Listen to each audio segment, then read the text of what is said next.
There are times when we have some celebrations like weddings, Thanksgiving dinners, or friends dinners or family dinners. You can name more and add to the list. Now these dinners are the occasions when we come together and celebrate. We come together, eat together. There could be a lot other things, but the two aspects I wish to bring before you is eating and coming together. We come together not only to fill our stomach, we come together to celebrate. Now in today's gospel, there is a banquet or dinner hosted by someone in Jesus' parable. And this person who invited all the guests finally sends out the slaves to approach the guests again and ask them to come when everything is ready. But they give excuses such as they bought a piece of land and they want to be busy with that land. Someone bought 5 yoke of oxen. Someone got married and they want to celebrate their marriage.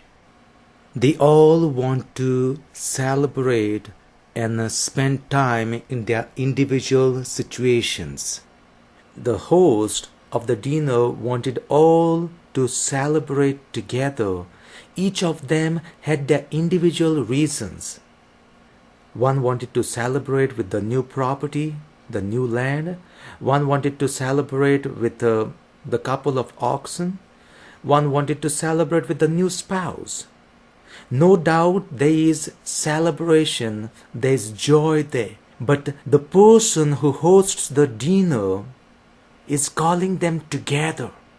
Now imagine when it comes to Thanksgiving, when it comes to your family dinner, when it comes to that friends meeting for the dinner or the wedding celebration.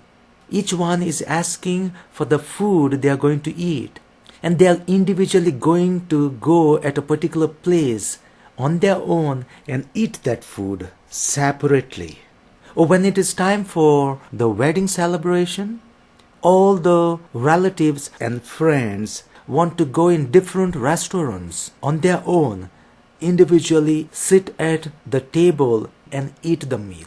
Eat that meal separately in dedication to that wedding. Now, is there any point in doing this type of celebration? We come together and we eat together because there is that greater joy than the individual celebrations. And that is what we are asked to focus.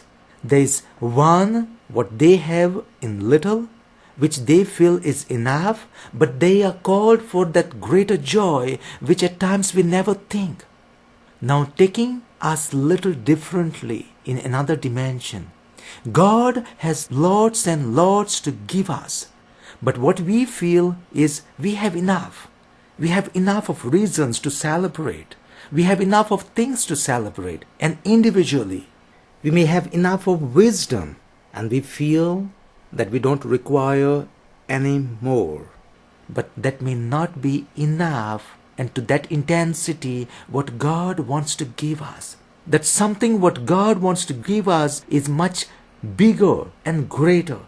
Greater joy, greater satisfaction and greater life than what we already have. And we like to think of this God in our human terms. We may think and say, this is the best that the human person can have. This is the best which any human person can give. But know that when it comes to God, it's difficult to comprehend.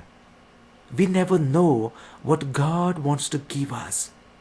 It could be the best suitable, best possible that we can have at the moment. Let us ask the Lord to enlighten us, to know that there is much greater, much bigger with God to provide us. And only when we surrender, when we say yes to that invitation, when we say yes to His calling, when we say yes to whatever He inspires us, that gift would be visible to us. Unless and until we say yes, unless and until we go, unless and until we say okay, that would never be visible, or that would never be shown to us. Let us ask the Lord that we may have that trust, confidence, that faith, even to jump into something what is unknown to us, trusting in God, trusting in His invitation, trusting in His inspirations.